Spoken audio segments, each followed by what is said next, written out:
사랑하는 영락교회 지체들에게 주 안에서 평화 인사를 전합니다. 오늘은 2024년 1월 2일 화요일입니다.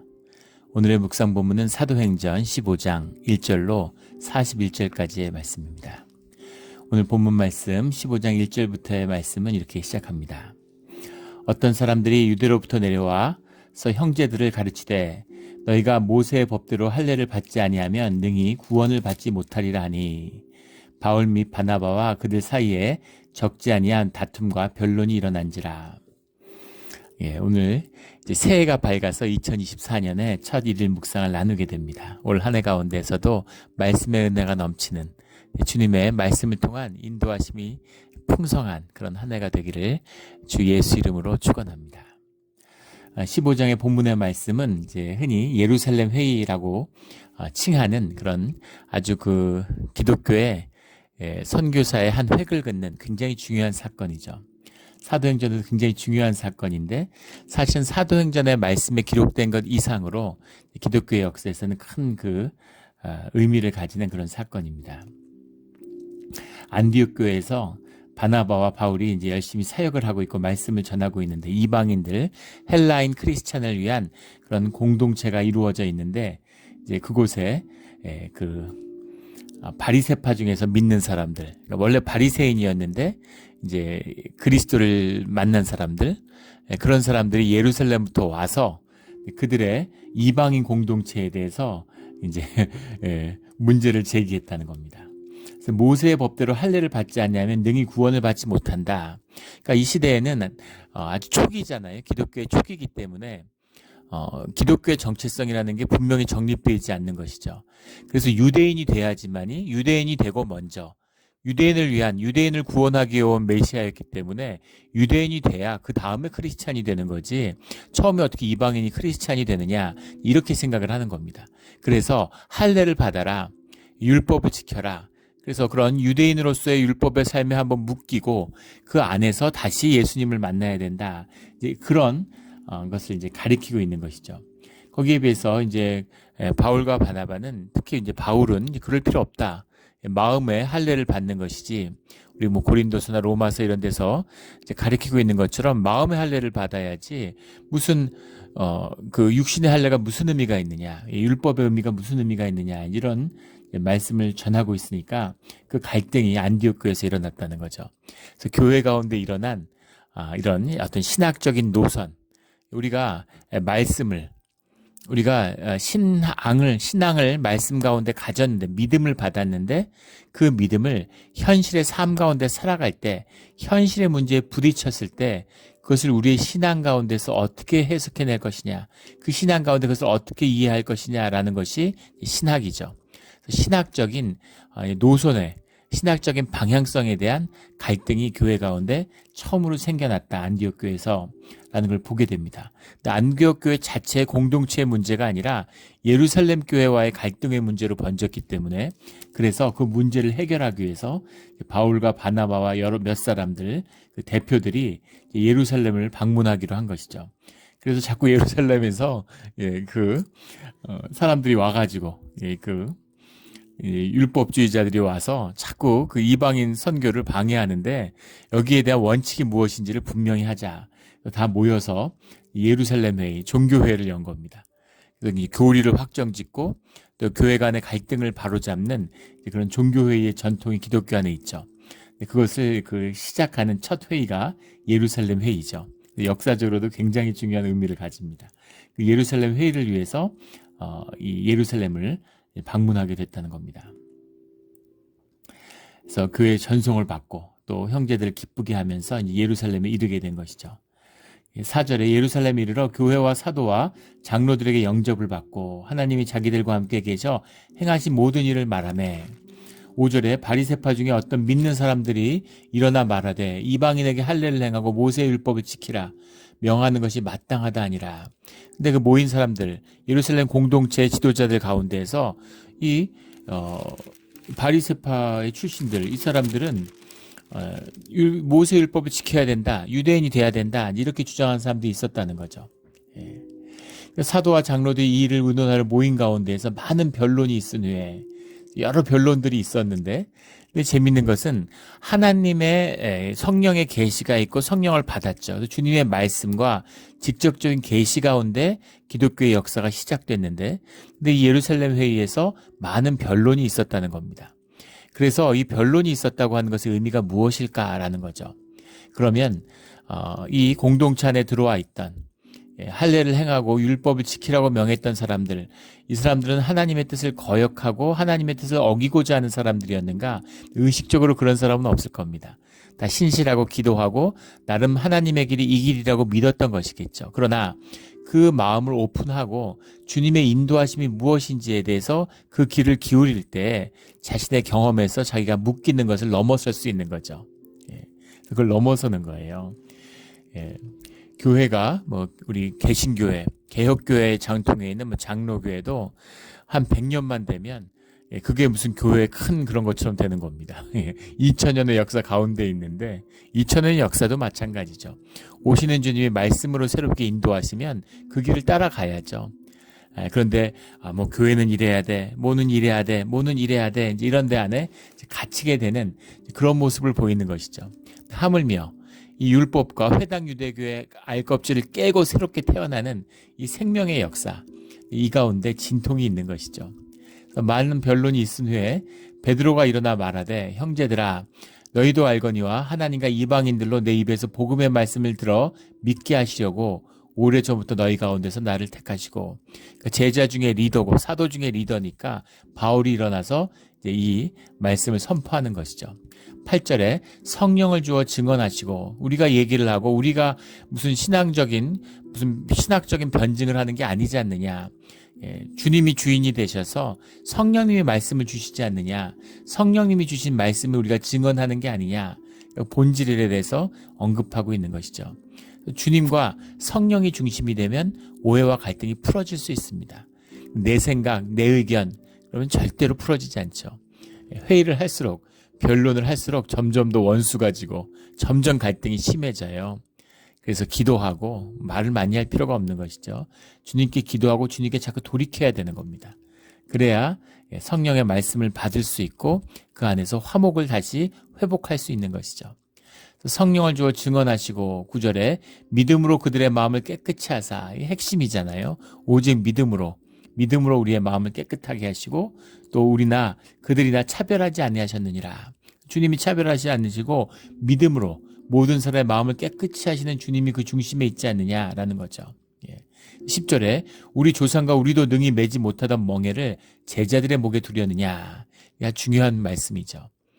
모세의 율법을 지키라 이렇게 얘기하는 사람들이 모세의 율법을 지킬까요? 613가지의 율법을 지키겠습니까?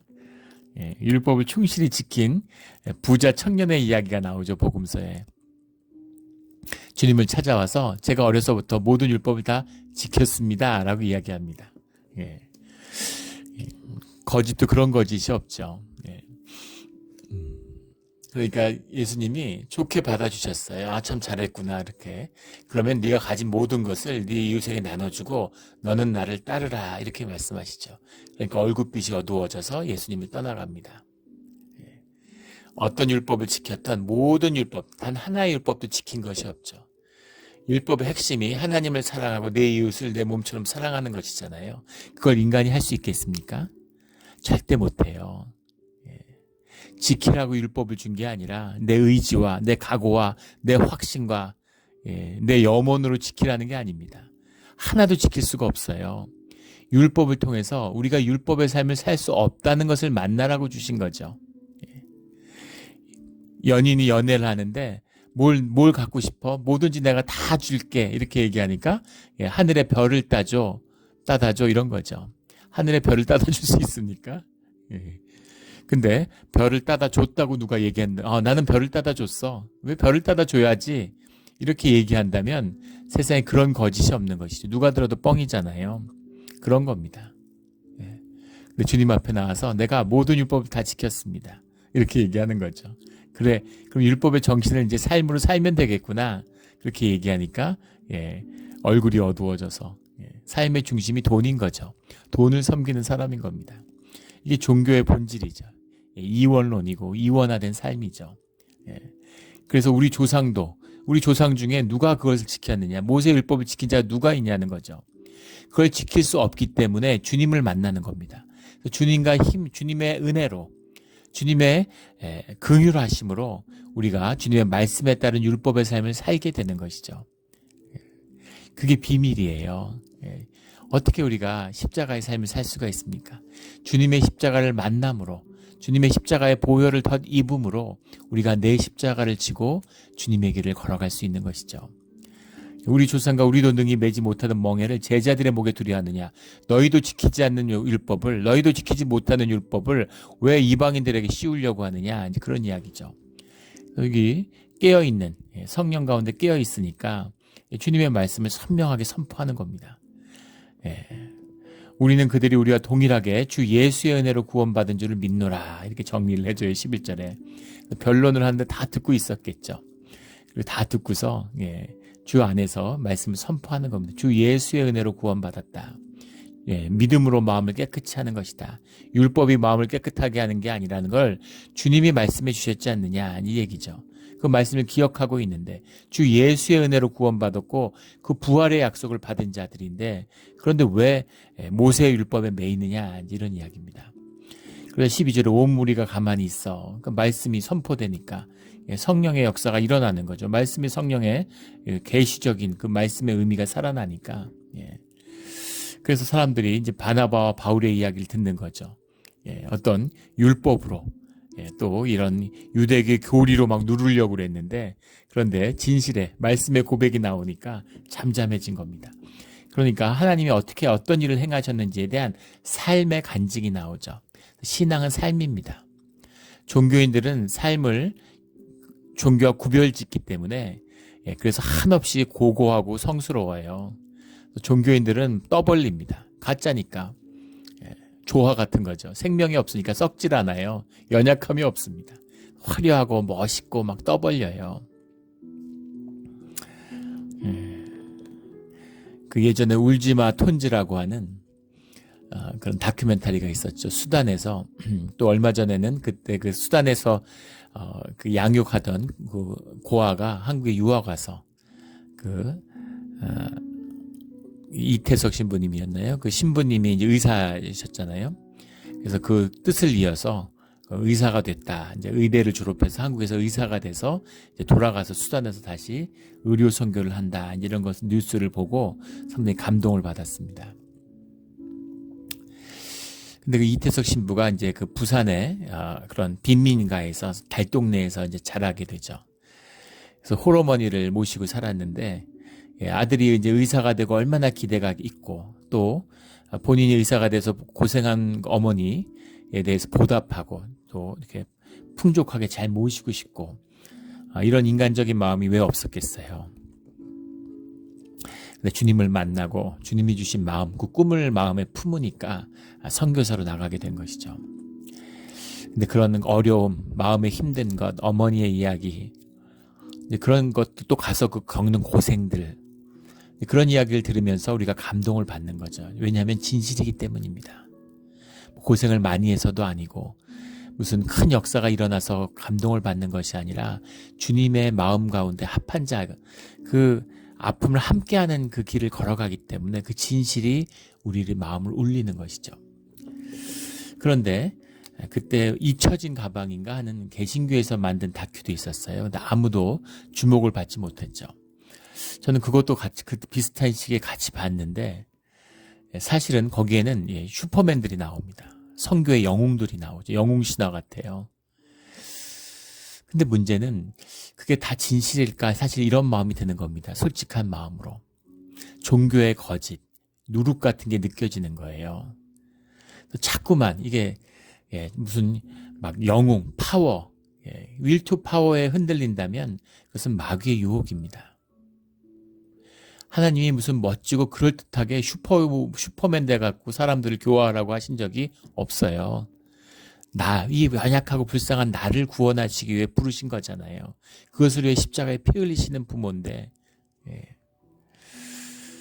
그런데 뭐 어마어마한 막 상상할 수 없는 희생 가운데에서도 놀라운, 물론 그런 믿음과 놀라움을 주님의 은혜로 행하는 그런 선교에 우리 믿음의 선진들이 있지요. 그러나 그렇지 않다고 해도 그것이 위대하지 않거나 귀하지 않은 것은 아닙니다. 아무도 알아주지 않는 자리, 그런 자리에서 주님의 뜻을 묵묵히 행하는 것, 이것도 귀한 것이죠. 근데 종교에는 누룩이 있어요. 귀한 삶을 귀하지 않은 것으로 만드는 거죠. 이것은 주님의 역사, 성령의 역사가 아닙니다. 진실하면 돼요. 오직 진실하면 됩니다. 우리 연약하다고 뭐라 그러는 사람은 아무도 없습니다. 주님이 뭐라 그러시겠어요? 세리와 창기를 품으시는 주님입니다. 하물며 이방인이겠습니까? 율법을 자랑하고 자기들은 예루살렘에 사니까 율법 안에 살고 있으니까 그걸 지켰다고 큰소리 꽝꽝 치고 구원받았다고, 구원의 확신이 있다고 우기는 것이죠. 그러나 오직 구원은 주 예수의 은혜로 말미암는 것입니다. 예수님을 만난 사람들은 절대 누구를 정죄하고 자기의 믿음을 떠벌리지 않아요. 교리 가지고, 교리를 이해하고 교리를 받아들이면 믿음을 가졌다고, 신앙을 가졌다고 착각합니다. 신앙은 내가 갖는 게 아니에요. 구원은 내가 확신한다고 얻어지는 것이 아닙니다. 오직 주의 은혜로 주시는 거죠. 주님 앞에서는 통곡이 임하고 주님 앞에서는 얼굴을 들 수가 없는 거예요. 하지만 그 보혈의 은혜를 덧입는 그 감사로 살아가게 되는 것이죠. 우리 늘 이 믿음의 중심이 흐려지지 않는 성령의 인도하심으로 우리의 모든 종교의 굴레를 뛰어넘는 그런 자유한 믿음의 자녀들이 되기를 예수 그리스도의 이름으로 축원합니다.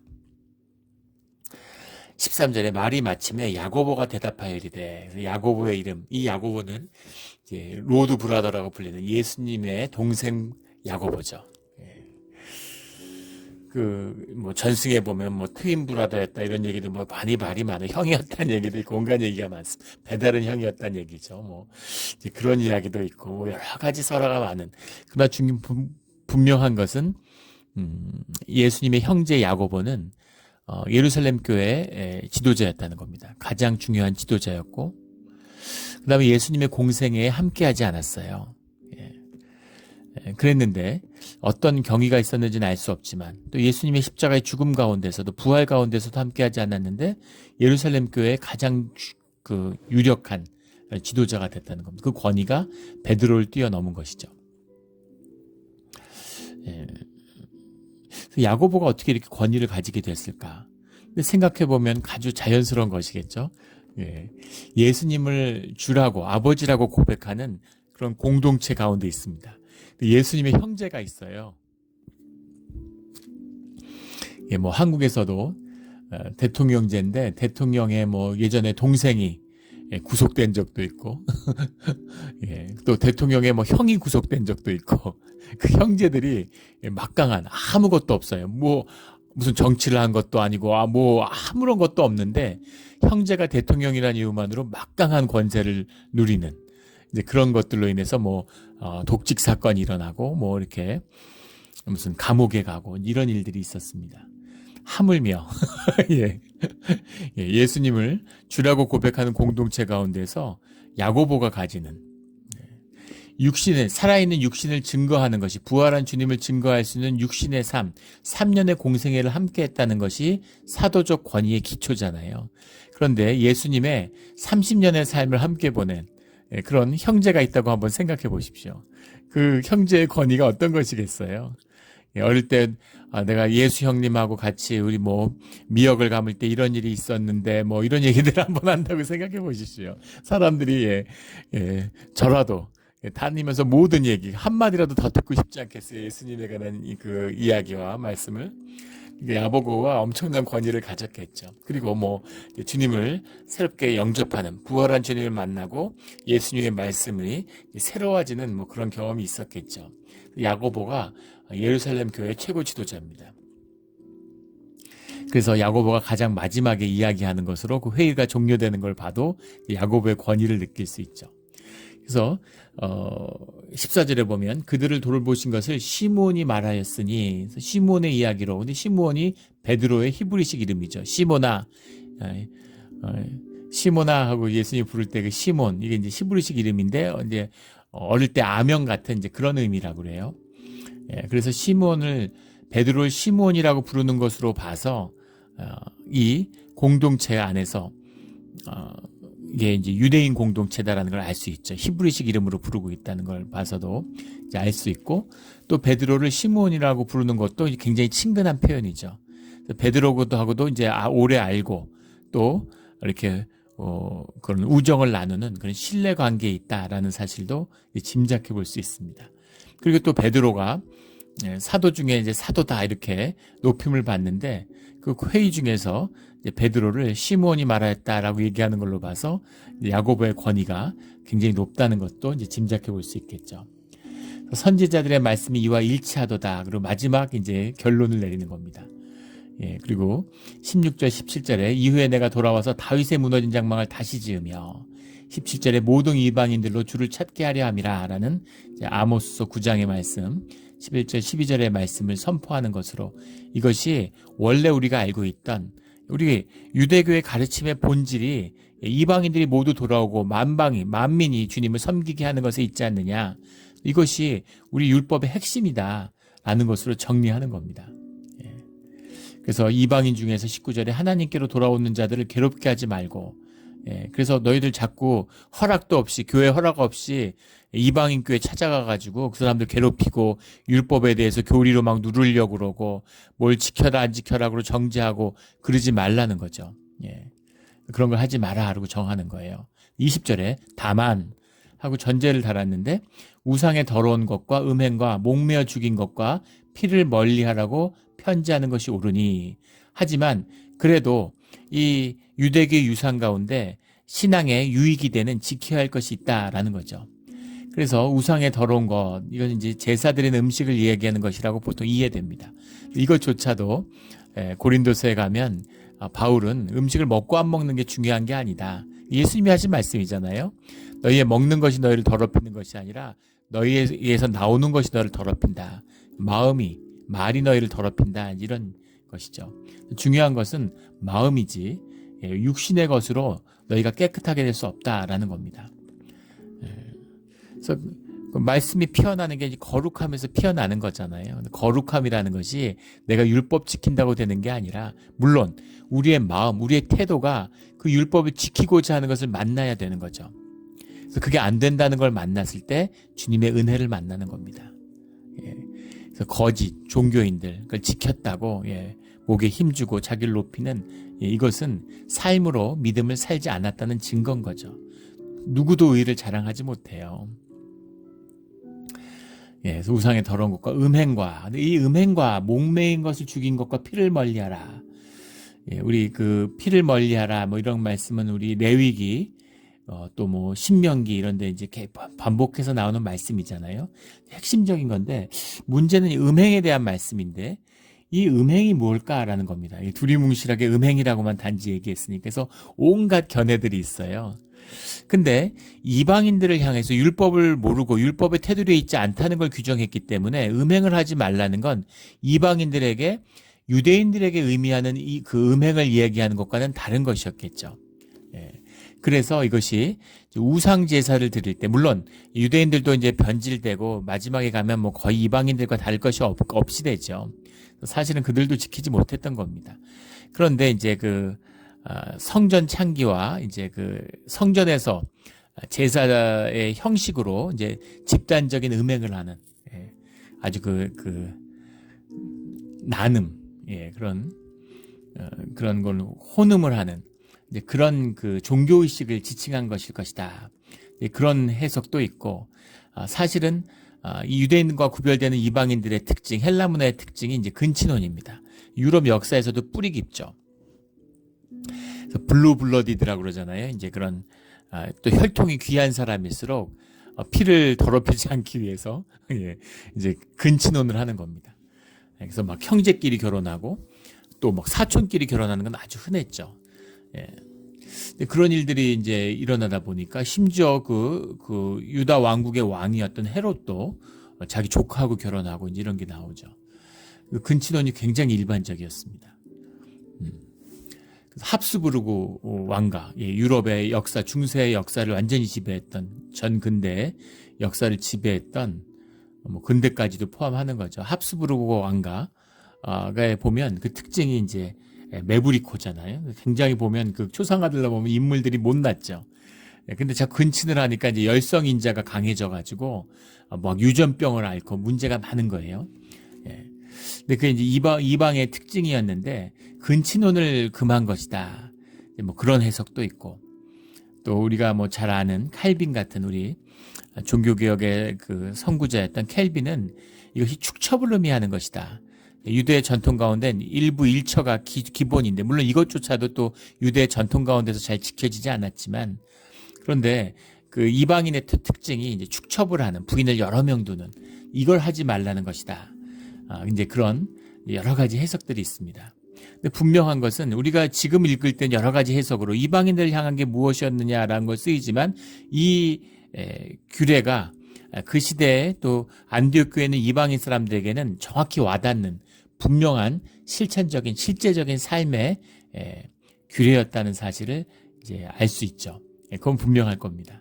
사람들은 들으면 딱 알았을 거예요. 목매 죽인 것과 피를 멀리하라. 피를 먹지 마라. 피채 먹지 말라라는 건 율법의 가장 기본이죠. 생명이다. 피가 생명을 취하지 말라라는 뜻은 알겠는데, 목매어 죽인 것 이라는 것은 왜 안 되느냐? 목을 매면 피를 흘리면, 우리 뭐 신명기 12장, 뭐 레위기 14장 이런 데 보면 피에 대한 규례가 나오잖아요. 그래서 피를 금징을 잡으면 피를 먹지 않는 건 물론이고 피를 흘린 다음에 땅으로 덮어야 되는 겁니다. 그래야 되는데 목을 매달면, 그러면 이제 여러 가지 또 해석이 있어요. 목매어 죽인 것이라고 하는 의미가 우상 제사 때 짐승들을 잡아서 목을 매서 쭉 매달아 놨다 그러죠. 그래서 그런 우상 제사의 형식을 따르지 말아라, 이런 뜻이었을 것이다 라는 해석도 있고, 그것은 이방을 겨냥한 해석이죠. 유대적인 해석은 의미는 원래는 뭐냐면, 목을 매게 되면 피가 응고되죠. 피가 굳으면 피를 흘려야 되는데, 땅으로 묻어야 되는데 피가 굳으면, 우리 전 세계에서 한국인만 먹었던, 중국도 먹는지 모르겠어요. 선짓국이 있잖아요. 요즘은 이제 그게 몸에 안 좋다고 그래서 거의 사라졌죠. 근데 저희 어릴 때만 해도 선지해장국, 뭐 선짓국 이런 거, 육개장 이런 데 선지 넣고 그랬잖아요. 그렇게 이제 피가 딱딱하게 굳는 거죠. 그러면 흘려보낼 수가 없기 때문에 이것이 규례를 어기는 것이다. 그래서 목매어서 동물을 못 잡게 하는 겁니다. 그래서 근데 여기서는 이제 우상 숭배를 겨냥한 게 아니었을까? 이방인들을 겨냥하는 거니까 그런 의미로 생각되는데, 그래서 그런 것들은 지켜야 된다. 기본적인, 이것은 이제 또 신앙의 유익이 될 수 있기 때문에, 또 우리 신앙이라는 게 거룩함 속에서 피어나는 것이기 때문에, 말씀이 거룩함과 만나야 이것이 우리 안에 계시로 피어나게 되는 거죠. 그래서 그런 건 지켜야 된다. 그래서 이것을 편지로 쓰자. 모세율법을 지킬 필요는 없지만 그래도 이제 그런 정결 예법, 몸을 정결하게 하는 몇 가지들은 그래도 지키는 게 좋겠다라는 권면의 편지를 예루살렘 교회 이름으로 이제 안디옥에 보내자, 이런 결정을 했다는 겁니다. 그래서 바나바와 바울은 이제 안디옥에서 온 사람이니까 예루살렘의 대표로 유다와 실라를 보냈다는 거죠. 실라는 이제 오늘 본문에도 나오지만 40절에 바울은 실라를 택한 후에 라고 하는, 실라와 함께 이제 일생의 동지를 만나게 되는 거죠. 선교 2차 선교 여행을 함께 떠나게 돼요. 실라라는 이름은 이제 성경에서 여러 차례 걸쳐 나오죠. 바울의 일생의 동역자였고, 뭐 실바누스 이런 이름으로 이제 표현이 되는데, 데살로니가 전서와 후서의 공동 저자로 성경에 소개돼 있죠. 디모데와 바울과 함께. 또 고린도 교회에서는 디모데 바울과 함께 말씀을 가리켰다. 오늘 보면 32절에 실라도 선지자라 이렇게 나오니까 말씀을 증거하는 자였다는 걸 알 수 있죠.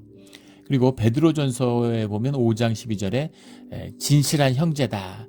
베드로도 실라와 깊은 예루살렘 교회에 같이 있었고, 같은 이제 사도로서 그런 본분을 맡아서 행했기 때문에 견고한 그런 연합 동역자로서 서 있는 사람이었다라는 이제 실라 이름이 또 오늘 본문 가운데 처음 등장합니다. 실라와 유다를 보내서, 그래서 안디옥에게 편지를 보낸 거죠.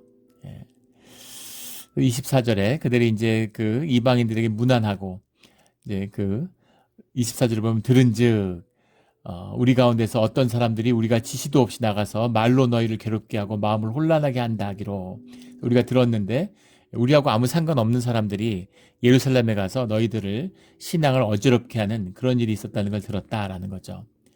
그래서 바나바와 바울과 함께 너희에게 보내기를 만장일치로 결정하였노라. 하나 됐음을 증명하는 거죠. 우리가 사랑하는 바나바와 바울 그 사역을 또 칭찬하고, 27절에 그리하여 유다와 실라를 보내니 그들도 이 일을 말로 전하리라. 증인으로 둘을 세우는 거죠. 근데 유대적인 거죠. 늘 증인은 둘을 세우기 때문에 서로가 서로에 대한 증인이 되는 거죠. 그래서 그 둘을 보내서 예루살렘 이 회의의 결정을 전하게 되는 겁니다. 그래서 모세 율법이나 제일 핵심은 이제 할례죠. 육체의 할례 안 받아도 돼. 그래도 그리스도의 믿음을, 주님을 영접하고 크리스찬으로 공동체 일원이 될 수 있어. 그겁니다. 마음의 할례를 받으면 된다. 그런 이야기죠. 그래서 이 안디옥 교회에서 벌어졌던 또 초기 교회에 있었던, 근데 이게 사실은 이건 한 번으로 정리된 건 아니고 유대인들과 이제 유대인들이 계속 초기 기독교 공동체의 주요 일원이기 때문에 바울의 일생 가운데 이런 갈등이 계속되죠. 또 예루살렘에서도 유대인들이 주축이니까, 바리새인들이 주축이니까 출신들이, 그러니까 이런 갈등들이 사실은 계속 이어집니다. 그것이 이제 바울의 죽음의 원인이 되기도 하죠. 그러나 주님의 인도하시는 뜻은 분명하죠. 그래서 이 바울이 선포하고 개척했던 초대 교회들이 기독교 역사의 중심이 되는 겁니다. 또 성경의 말씀의 중심이 돼서 성령의 인도하심이 무엇이었는가라는 건 아주 분명해집니다. 36절부터 41절까지 또 중요한 사건이 하나 나오는데, 그것이 바울과 바나바의 결별입니다. 36절에 며칠 후에 바울이 바나바더러 말하되 우리가 주의 말씀을 전한 각성으로 다시 가서 형제들이 어떤가 방문하자. 구부를 통해서 이제 터키 지역, 아나톨리아 지역에 쭉 이제 말씀을 선포했는데, 그때 선포되고 세워진 공동체들이 어떠한지 우리가 한번 다시 가보자. 이제 이렇게 이야기를 하는 겁니다. 그런데 37절에 바나바는 마가라는 요한도 데리고 가고자 하나. 자기 조카잖아요. 골로새서에 보면, 4장에 보면 이제 그 마가라는 요한, 마가는 이제 히브리식 이름이고 요한은 헬라식 이름이라고 이미 나눈 적이 있죠. 자기 조카를 데려가고 싶은 거예요. 그런데 그 13장에 나오는 사건이죠. 바울은 밤빌리아에서 자기들을 떠나 함께 일하러 가지 아니한 자를 데리고 가는 것이 옳지 않다요. 그래서 비시니아 안디옥으로 가는 길에 이탈해서 예루살렘으로 돌아간 거죠. 왜 돌아갔는지에 대한 정확한 기술은 없습니다. 그런데 왜 돌아갔든 간에 뭐 몸이 안 좋았던 뭘 했던 바울은 그것을 굉장히 좋지 않게 본 거죠. 바울은 굉장히 좀 빡빡하고 엄격한 사람이었던 것 같아요. 그래서 그것을 책을 잡아서 이 마가는 안 돼. 마가는 내가 보니까 자격이 없어. 이렇게 얘기하는 겁니다.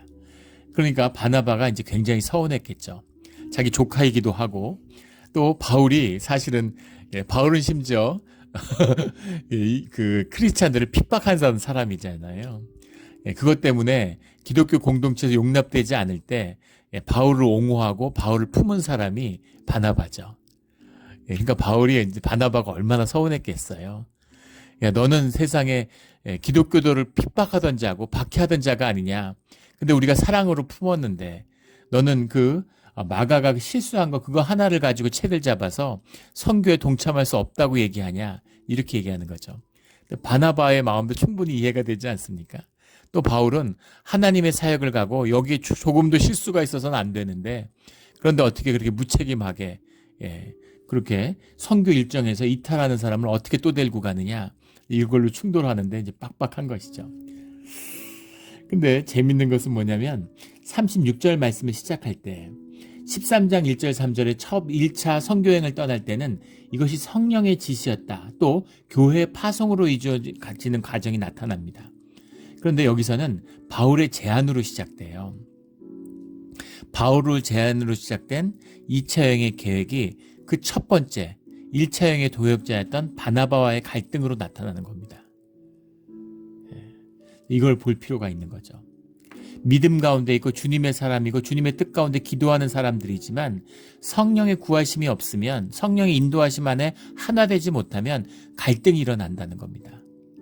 이 교회의 진실이에요. 10년을 믿음 생활했는데 오늘 갈등이 일어날 수 있어요. 그래서 매일 기도해야 되는 이 비밀, 매일 말씀을 접해야 되는 비밀이 여기 있는 겁니다. 내가 30년 신앙생활을 했는데 그게 오늘의 내 신앙에, 물론 내가 신앙이 자라나고 주님의 말씀을 더 깊이 이해해가지만 오늘 성령의 인도하심을 떠나면, 오늘의 말씀을 떠나면 또 주님에게서 멀어지는 겁니다. 그래서 그런 갈등이 일어났다는 거죠. 근데 이 갈등이 일어났다고 해서 이것이 또 주님의 뜻을 떠나거나 주님의 뜻 밖에 있다 이런 이야기는 아니에요. 또 그렇게 과장할 필요는 없겠죠. 그래서 우리가 매일 마음을 죽이고, 후대의 바울은 자기를 십자가에 매일 못 박는다 이렇게 로마서에서 고백하고 있죠. 그리고 골로새서나 뭐 디모데후서 뭐 이런 데 보면은 뒤에 이제 이 화해가 이루어졌음을 보게 됩니다. 실라 못지않게 마가도 일생에 이제 바울의 동역자가 되죠. 그래서 이것이 나중에 기가 막힌 하나님의 역사하심이 돼요. 이방인을 향한 사도로서, 이방인을 향한 복음의 전포자로서 바울이 세워지고, 또 요한복음의 요한, 사도행전을 누가복음의 누가가 세워지는 거죠. 반면에 마가는 예루살렘에서 자란, 예루살렘 율법에 정통한, 또 마가는 그 가족이 가장 초기 제자들의 그룹 안에 있었잖아요. 초대교회가 마가의 집에서 시작됐습니다. 마가가 10대 어린 나이, 10대 아마 초반이었겠죠. 그 어린 나이에 예수님의 공생애와 예수님의 가르침, 그 마지막 성찬이 이루어지는 그 순간에 그 모든 자리에 함께했던 그런 아이죠. 그래서 못지않게 사실은 바울보다 더 예수님에 대해서 잘 알고, 그리고 또 유대의 율법과 유대에 대해서, 물론 바울도 뭐 이제 그 교리 학자니까, 물론 뭐 그 학문이나 학식에 있어서는 뭐 바울을 당한다는 건 이제 말이 안 됐겠죠. 뭐 그 시대 최고의 학자니까. 그러나 마가도 자기 삶 가운데 누구 못지않게 유대의 율법에 정통한 사람이었을 겁니다. 그런데 그 마가를 통해서 가장 예루살렘적인, 가장 유대적인 입장에서 마가복음이 완성되는 거죠. 그리고 바울의 가르침과 바울의 삶과 함께했던 그 이방인을 향한 선교의 관점에서 누가복음이 완성되는 겁니다. 근데 그 복음서에 증거된 그 말씀이 서로 연합해서 선을 이루는 것이죠. 주님의 기가 막힌 역사예요. 그리고 결국은 주님 안에서 다시 화목을 이루어내는 거죠. 이게 믿는 자의 역사입니다.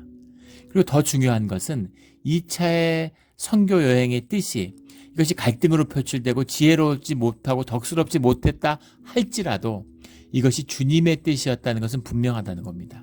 그래서 주님의 뜻이 무엇인가를 분별하고 거기에 순종하는 것이 중요한 거예요. 바나바는 서운함으로 바울과 결별했지만 여기서 바나바의 역사, 물론 바나바가 평생 사역을 하고 하나님의 뜻을 했겠지만 이방 선교라고 하는 그런 주님의 큰 역사하심의 그 뜻 가운데 동역자로서의 위치에서는 이제 이탈하게 됩니다.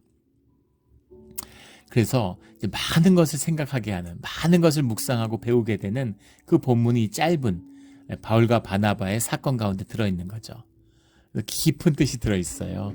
우리가 이것을 깊이 묵상해야 되는 의미가 들어있습니다. 바울이 조금 사실 바나바가 느꼈을 서운함이 더 와닿죠. 야, 너가 어떻게 그럴 수가 있어? 딴 사람 다 몰라도 네가 어떻게 나한테 그럴 수가 있어? 이런 마음 아니었겠습니까?